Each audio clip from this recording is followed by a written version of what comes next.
Welcome to Coffee with the Port St. Lucie Council. I am Teresa Aronson, CEO of the St. Lucie County Chamber of Commerce. Our pleasure, our honor to facilitate this event. We do it every third Tuesday of the month, right here at the Community Center on Aroso, across from City Hall. It's free, it's open to the public. We throw in coffee in Danish, courtesy of our good friends at Steamworks. Michael's always here with fresh coffee. And just so you know, I always like to mention he brews his own. He blends it's very it. Good. It's very good. Yeah, it's very good. I had a friend on, Travis Leonard was on the Coffee at the Cheer Show, and he asked if he was like, this is the best coffee I've ever had. And I don't even know if Michael knows what blend he brings, but now he's going to have to figure it out because Travis wants some. Welcome to the show. With me, as he is every other month typically, is Sean Boyle from the Children's Services Council. Thank you for having me. Thank you for being here. We have, is more than the game, I see you have a flyer in front of you, which means I more. brought talking points, yeah. Okay, I actually, you know, it's so sweet. I had talking points sitting here. I thought, who left a piece of paper on the desk? And it's for me, from my staff. And it's handwritten. That's impressive. I know. I'm very excited about that. It's very helpful. So Children's Service Council, you are our sponsor every other month. Let's talk about what you do. Sure. So the Children's Services Council, if you're unaware, we're a local unit of government, and we make sure that programs are available to children and families in 5 categories, or 5 buckets, if you will. We focus on making sure every baby's a healthy baby, stopping child abuse before it happens, keeping kids off the streets, keeping them in school, and keeping them off drugs, alcohol, and other risky behaviors. Currently offering a portfolio, if you will, of 54 programs that last year reached over 60,000 children. Yeah, and unique children in St. Well, how many children are in St. Lucie County? There's I think the last count, because you know it's a census approximation, but I think it's 74,000. So the majority of them are affected by Children's Services Council. So we talk about this often, and we talked about this years ago, but how does it affect the people that don't have children? That's a very good question. Yeah. And so obviously if you have children, there's programs for you, after school programs and tutoring and programs for newborns. But if you don't have children, you're wondering, why should I care about the Children's Services Council? It's an economic driver for our community. First of all, it provides over 400 plus jobs. Which makes it one of our larger private sector. Well, you're government, but still, one of our largest. It provides jobs in our community. Employers. And these jobs are adults that are working and have a heart for children and making a difference, impact every day. We also draw down additional money. Mm-hmm. If you add in the Early Learning Coalition money, because they have to have a local match, we draw down more money than what our actual budget is. Yeah. But above that, if you think about a community, we want a community that's going to attract business. We want a community that's well educated. So stopping child abuse is a public safety. Keeping kids off the street is a public safety concern. Keeping kids in school to make sure that they're thriving and succeeding in school, that all impacts our community, because when businesses come, they look at crime stats, they look at safety, but they also look at the education level of our community. They absolutely do. We're an A school district now, which means a ton for economic development. But yeah, keeping kids off the streets affects all of us, especially in the summer when you have extended services within your program. Right. So yeah. And we are very much a data-driven organization. Mm-hmm. I can pull up on my phone and tell you how many kids were at a certain after-school site yesterday. But we track about 21 community indicators, and so we see the trends in the data, and we're in the right direction on the majority of them. There's a couple that are going a little sideways that we need to address. Access to prenatal care is kind of on a little bit of an upward trend, which is an issue, and then obviously immunizations is kind of going in the wrong direction, but that's understandable with the community conversations that we're having about vaccines and all that. That wasn't too surprising, but juvenile crime is down, child abuse is down, a lot of the major indicators that impact public safety, we are going in the right direction. So immunizations is a concern for Children's Services? I didn't know that. It's one of our indicators for making sure every baby's a healthy baby. Oh, so you know that they've prenatal care, immunization rates. And it's not necessarily something that we're promoting, it's just something that we track. Okay, so you can tell if they've been to the doctor or not. Correct. All right, so tell us about this More Than a Game. Okay, so I have 2 things. Okay. I'm going to start with, I'm going to let me say More Than a Game for last. You do? Okay, because I'm familiar with More Than a Game. So September is National Literacy Month, and we have Representative Trabulsi in the audience, who's been a big advocate for reading. New World's Reading Initiative was a big thing with Representative Trabulsi. I'm sorry, I don't mean to call it a thing. A big initiative, which is huge. But it's a thing. One of the things that we're working on, the Children's Services Council has organized something called St. Lucie Reads. We're designated as a grade level reading community. And so we bring all the partners that work on reading together to make sure that we're complementing each other. But for our effort is we are working to advocate to make sure that there are books in the homes of children. Yes. You know, a child spends, 6 to 8 hours in school. We can't put the burden of reading, particularly at a young age. It's not solely on teachers. It's got to be reinforced in the home. Yes. Whether that be the caregiver, the grandparent, or the parent. And we just assume that families have reading material or that parents are modeling, but that's not always the case. No, there is a disparagingly, big difference between households. I always cite this study. It was done, I'll be honest, it wasn't done here in St. Lucie County. It was done in Maryland. But if you apply it to this community, in middle and higher income households, they found that there were 13 books for every child. So if you go to, if they're a middle or higher income household, you go into that home, there's 13 things that kids can read in that home per child. In low income neighborhoods, they found there was 1 book for every 300 children. And so how do we reinforce reading if they don't actually have reading material? So we work on an effort. We have literally a superhero called Bookman. Yep. Which is John, if you have kids watching this, close your ears. That's John Caesar from our office, our community engagement coordinator. But we promote the love of reading. Kids get excited when they see Bookman, but what Bookman does and our initiatives is we make sure that there's books in the households of children. So we will set up shops and do like a scholastic fair at certain places, but they don't actually have to have money to get books in the home. We have little libraries. We have 60 plus little libraries and businesses where we set up a library rack. Kids can go in while they're waiting on that business, take a book while they're waiting, and then they can take it home with them. We also have book vending machines in some of the schools and the libraries, and we're working with some other partners to have that. But we're also partnering with Big Apple Pizza for the Read to Succeed. So we have multiple efforts, and basically every year we distribute anywhere from 15 to 25,000 books a year in households so that every child can have a little library to help promote reading. Very nice. And how many books do you think you've given away? 15 to 20,000, I think this year, because we're ending the end of the year, I think our last total was a little over 17,000. Very nice. Yes. We actually are collecting books at the Chamber right now because we partner with you and Big Apple Pizza to try to get this. Because we've seen so many books go out, we're like, well, let's trade those in. Let's bring them in. Let's get some new ones. So don't laugh. So we're working on that now, and we've given them about, I don't know, probably 8 or 9 boxes of books over to Big Apple. So we're excited to be a part of it because, again, it is the most important thing for kids up until 3rd grade. And what we learned when we've been doing this is, I'll be honest with you, before we brought John on, Ashley and I from our office, we would just contact Scholastic, try to find the cheapest books because we wanted to make sure that, we're being fiduciary, responsible. But we would get books about snowman and leaves, and children from Florida don't really have an interest in snowmen or leaves. So then what we did was, and I'll give full credit to Bookman John Caesar, is if we want to promote reading, we have to get books that children actually want to read. So we have a lot of hardback Marvel books and Diary of a Wimpy Kid and Dog Man, and those books aren't $1 a piece, trust me.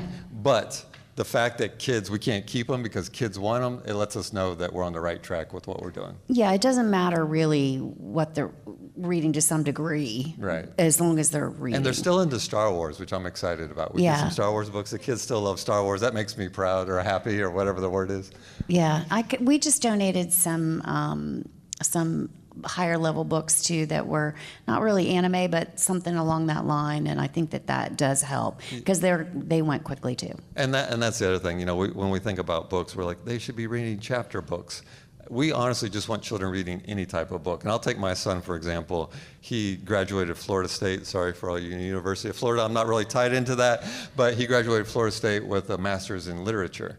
This was a child that did not like to read until we gave him a graphic novel. Yeah. which is basically a long comic book. Yep. And that was it. He That's took what we off had. from there. Graphic And novels. that led him into, now he reads War and Peace for fun, which blows my mind. Yeah, but you guys sort through the books, make sure everything's appropriate, age appropriate, all that kind of good stuff. Content appropriate. 'Cause Content when appropriate. you get That's a donated big thing. books, you just never You know better what look you through get. them. Yeah, you definitely need to look through them when you get them. We did too, because some of them I didn't recognize, and I thought we better look this up. So here's a fun lesson learned. We did a book drive with a company. I won't mention what the company was, and they forgot to mention that we were donating children's books.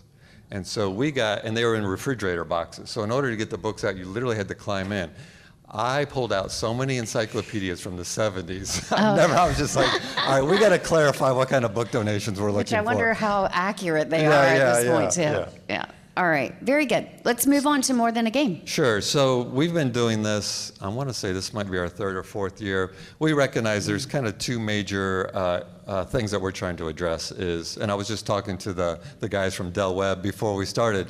Most people don't know who we are, right? And I'm okay with that. I mean, it hurts my feelings a little bit. I'm just kidding. But more importantly, they need to know, families need to know the resources that are available, right? Because, you don't really think about what programs are out there until your child needs it, and sometimes that can be a little bit of a panic. And we know from our research that most families turn towards Google to find their answers.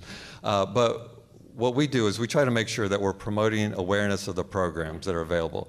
And one of our target audiences has been fathers. And I see this even in the programming that we support and fund. When they say the family, if you look at the stats, they're really talking about the mom, right? We do nurse home visitations. They go out in the afternoon. The father's probably at work. So we need to target and make sure that fathers are involved. So we have this initiative called More Than a Game. And the idea is the attraction is some type of sport. We've mostly been doing basketball. It's been basketball for as long as I can remember. I think we might even be in year we diversify. 5. We do basketball, and the hook is we'll get, I think last More Than a Game basketball, we had 40 plus fathers. They come, they get up to 2 hours of free play basketball. But in order to get to that free play, we walk them through a fatherhood curriculum, get them to think about what it means to be a father, and then we introduce resources to them. And it's been hugely successful. And we've had fathers that have come back season after season because they've kind of bonded with each other. And I'll never forget, we had a graduation. I think Dana was there, and there was a gentleman that talked, and he talked about how he was a stepfather. And one of the other dads told him, he's like, you keep saying this is your stepdaughter. She lives with you. You're the primary father figure. You need to stop calling her your stepdaughter. She's your daughter.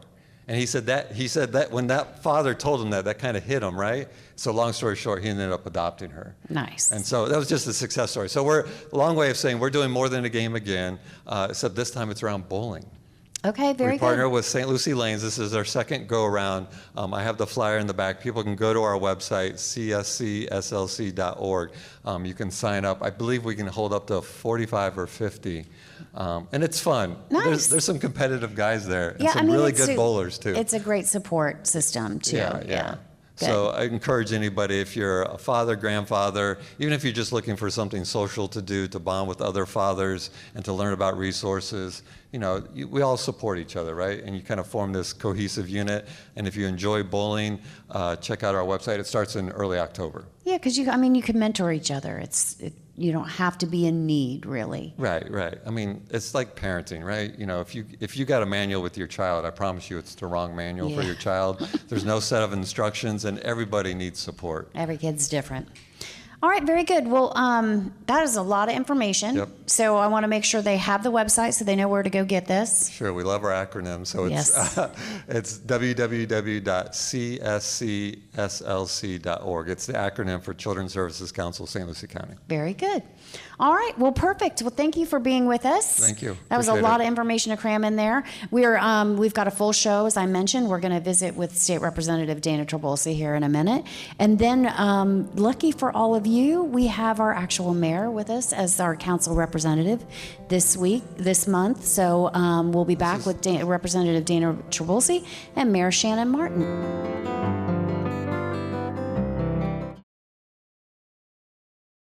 Welcome back to Coffee with the Port St. Lucie Council. I am still Teresa Aronson, but now I am joined by none other than our state representative, Dana Trabolsi. It's her first time on the show, so a warm welcome for State Representative Trabulsi. Thank you. It's nice to be here. I'm glad you're here. We had talked about this some months ago, but there's a lot going on. First of all, I did want to thank you because I know that this year you were also able to get a donation from Scholastic again for more books for Scott Van Duser's program that he has, and contributing to St. Lucie Reads. So Yes, so with the New World Reading Initiative, we formed a partnership with Scholastic, and they provide the books that go out to the students every month who are lower performing readers. So if you're a low performing reader through progress monitoring in St. Lucie County, or actually throughout the entire state, your parents have the opportunity to opt you into the New World's Reading Initiative, and you receive a free book delivered to your house every month for 9 months. And the children get to pick the genre that they like. But anyway, we started our partnership with Scholastic, so they've been very generous. They donated 10,000 books last year, and they donated 10,000 books again this year. I love that. And those books are going to good homes. I think we need to do a drive, though, at one of our games, is getting people signed up for the New World Initiative, because that's one part that we hadn't done yet. That's so important, because when children take their progress monitoring and they get their report back, if they are underperforming in reading and math, they can sign up for New World's Reading Initiative. Their parents can sign them up.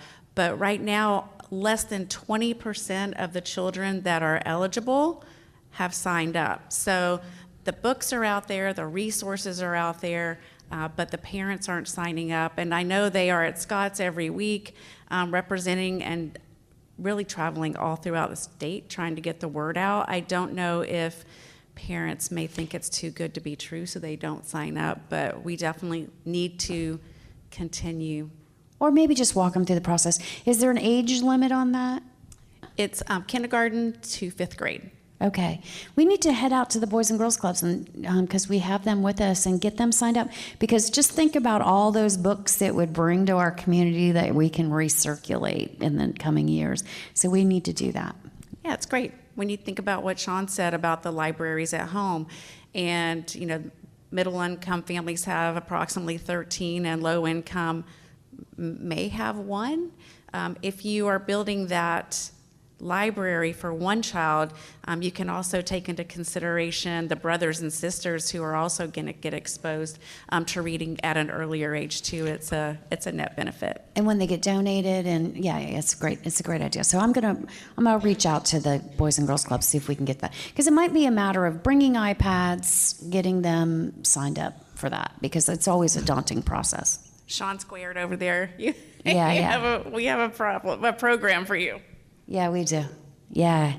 All right, very good. But that's not why you came on the show today. You came to talk about something else that's a benefit to many people in St. Lucie County. I did, and I did not bring notes. I don't have bullet points, so it may sound a little bit messy as I go along. We'll figure it out. I will agree with you. This coffee is delicious. It is, right? Thank you so much. It's really good. So in Florida, lack of affordable, high-quality childcare poses a $5.9 billion deficit to our economy every year. And this is not numbers that we've just made up. Our Florida Chamber did a really great report called Untapped Potential. It's a great report if you would like to further investigate how the lack of high-quality, affordable child care really plays an important part in our whole ecosystem in Florida. And we've been working over the past several years in the early childhood space. It's been really the perfect storm, because our past 3 speakers have had children who are 5 and under. So we've got a captive audience of people who really understand the importance of early childhood education. And we're really trying to get out of the habit of saying daycare. Yeah. It is childcare. It is early learning. It is the time in a child's life, those first 5 years, when they have the most growth, brain growth. So my feeling is we should be investing more in that age. If we invest early, maybe we won't have to mitigate later. So we've made a lot of strides over the past several years, but last year, Representative Fiona McFarland passed a bill, and I just love it. It's the Child Care Tax Credit Bill. And it is available for 3 years, kind of as a pilot to see how it goes. And the state has invested $5 million each year for 3 years. And what it's doing is allowing businesses to really take an active role in childcare for their employees.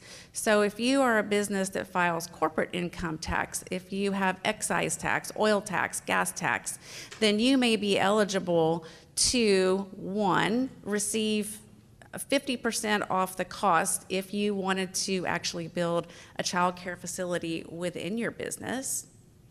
You can also, as a business, one of those businesses, create a partnership with a child care facility that will hold spots for your employees, and you'll get a tax credit towards that. Or what's been most popular is offering your employees who have children who are 4 years old and younger, because at 5 years old they start VPK, and that is an entitlement program in Florida, so parents won't be paying for that. That's already anyway. paid for, yeah, taken care of. So 4 and under, you can offer a benefit through this child care tax credit program, and you can pay the child care provider that your employee goes to up to $300 a month per child. So it's a great benefit. My husband works at Southern Eagle Distributing, and they have excise tax, and a year and a half ago I told him, you need to sign up for this, and he kind of blew it off, like, you know. And then I'm, pillow talk, like, really, this is a big benefit. Right. And we have kids that work there, too. I was just going to say, you have grandkids Yes, it's very narcissistic. that like, may benefit from this. Yes, I know you can't give them a raise, but this is like a raise. So they finally did all the paperwork for it, which was not cumbersome at all. They qualified, they did a survey of how many employees would take advantage of the benefit. And just for my daughter alone, she has 2 children that are under 4. And so now $300 a month per child is going to their child care providers. That's essentially a $7,600 raise a year.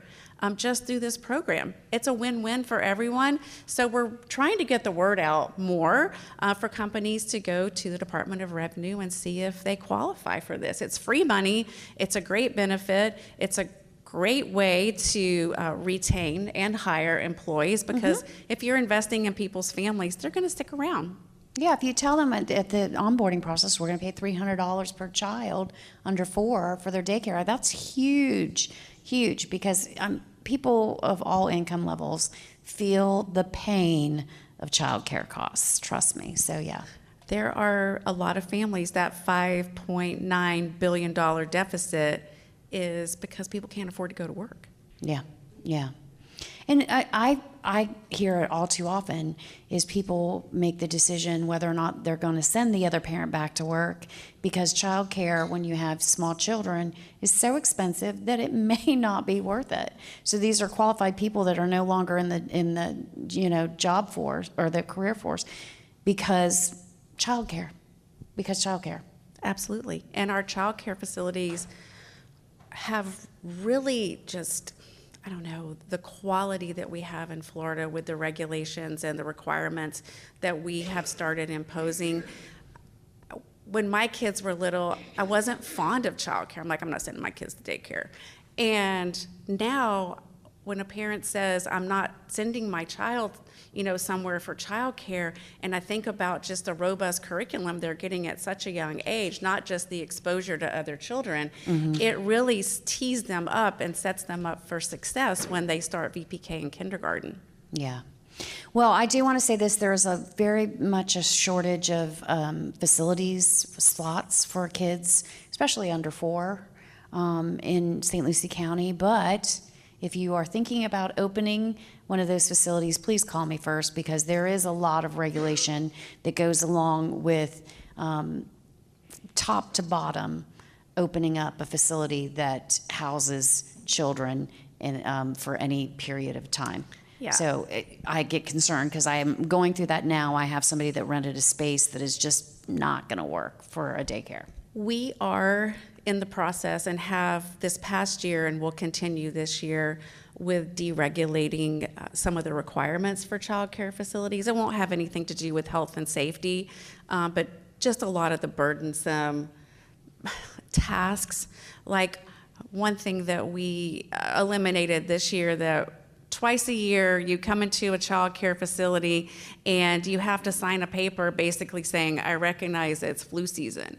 And they have to save that paper. And then if somebody comes in and inspects them and they don't have that piece of paper, then they get a violation, which is really dumb. It has nothing to do with how well your child is being taken care of or how well they're learning. So we eliminated that. So some of those burdensome things that just have nothing to do with health and safety, the well-being of a child or their education, we're trying to really take a hard look at those. But the health and safety is also, there's a lot to it because, you know, you're looking after children. And so I don't think a lot of people that want to open a facility like that are prepared for it. I mean, we're talking sprinkling and firewalls and, you know, the padding on the playground has to be a certain type, depth, you know, everything is very much, and it is for safety reasons, so. I don't see this so much in St. Lucie County because we're growing so quickly.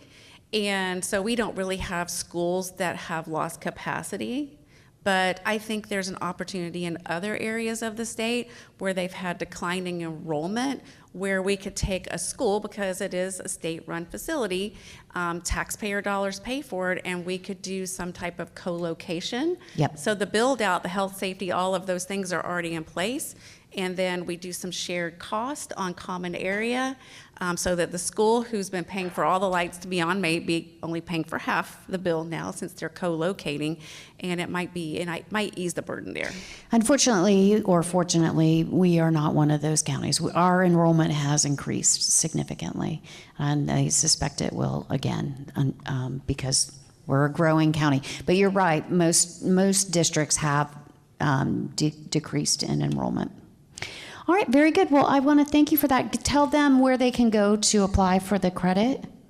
So you can go to the Florida Department of Revenue. It should be on their homepage. It is a fairly simple process. You just have to want to do the work, and the biggest hurdle is turning on your computer, making it happen. Very good. All right, with that, we are going to take another break, and then we'll be right back with Mayor Shannon Martin. Everybody stay with us.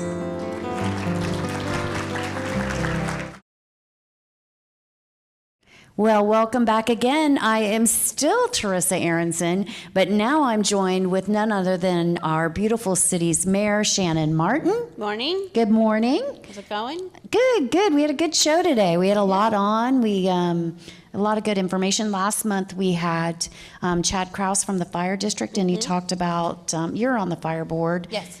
Community Connect. Yes. That we got a lot of people signed up for. I signed up for it. Did you sign up?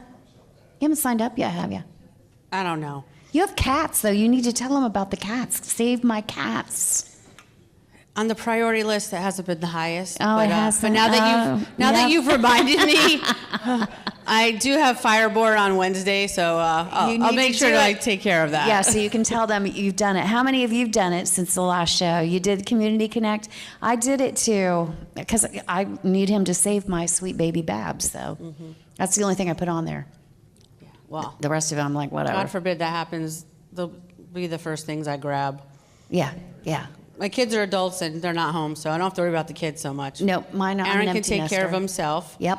I'll worry about the pets. Yep, me too. I'm an empty nester too. The first thing, if the house is on fire, I'm running in after Babs. Yeah. Bruce can make it. He'll be fine. Exactly. All right. Good. What's going on in the city? What is happening in the city that we want to talk about? I always say so much because there always is so much. So I'm very proud to say that once again, for the 10th year in a row, the City Council is lowering our millage rate. Very nice. Yes.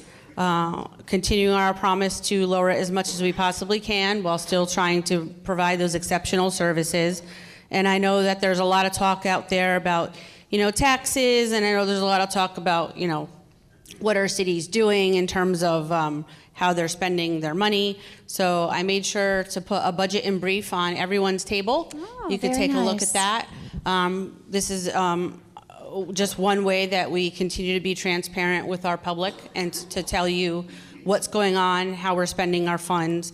And so happy to say that even though our budget has increased, you can see on here that our overall budget only increased 2.21%, and our general fund budget increased 2.44%, and that is due to the inflation that's happening and our capital projects.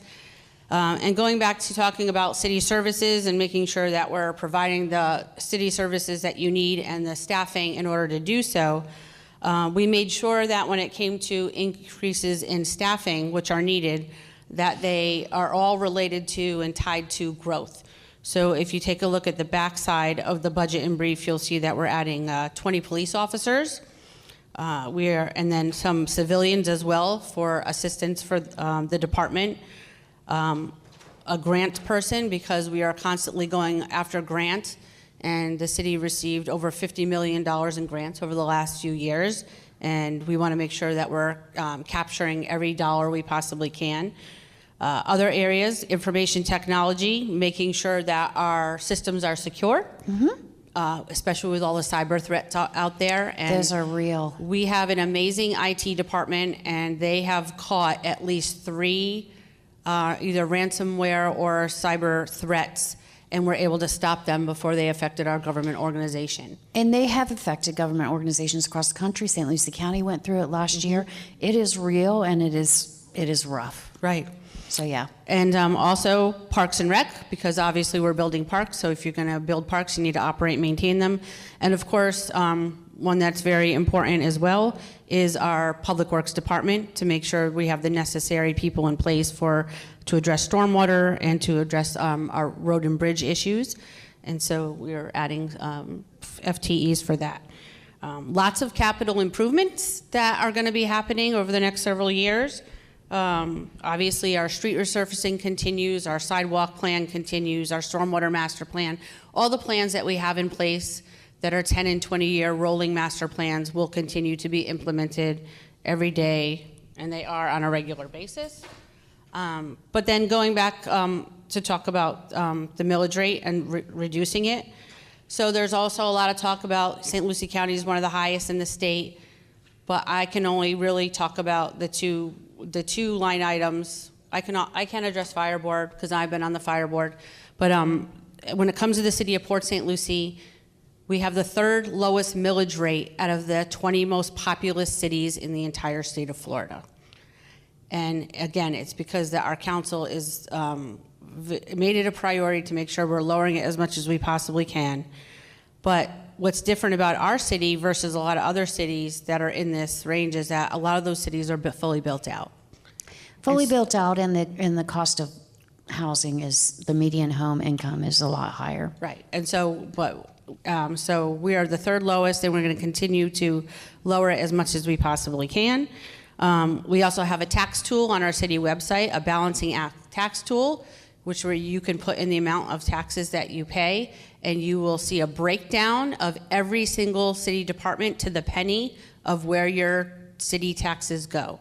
Because we have our city tax for our general fund, and we have it for our crosstown parkway, which is the city of Port St. Lucie voted debt on your tax, on your trim notice, or what you'll see on your tax bill when it comes in.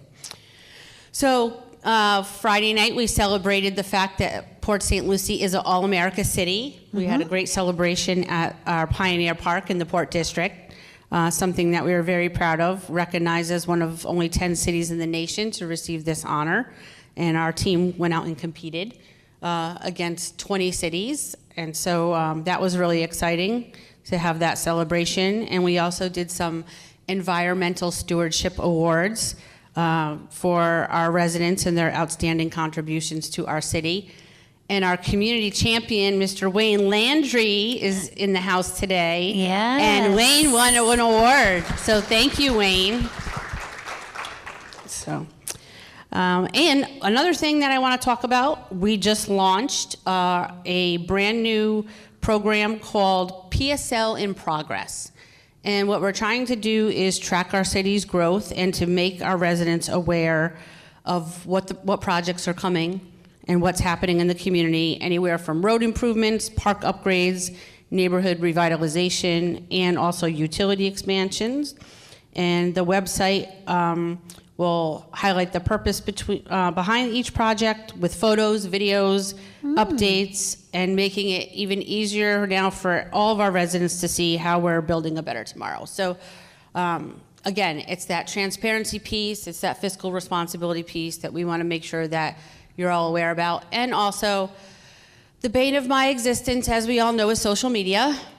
Yes, which And I tell you to ignore, but you don't. Well, when you get tagged relentlessly, it's a little hard to do so, but I try to correct as much information as I can. But it'll be great now because I can send a link whenever I have questions to the PSL in Progress page, and I'll give that opportunity for everyone to see really, truly what's going on. So a couple of great things that are coming up.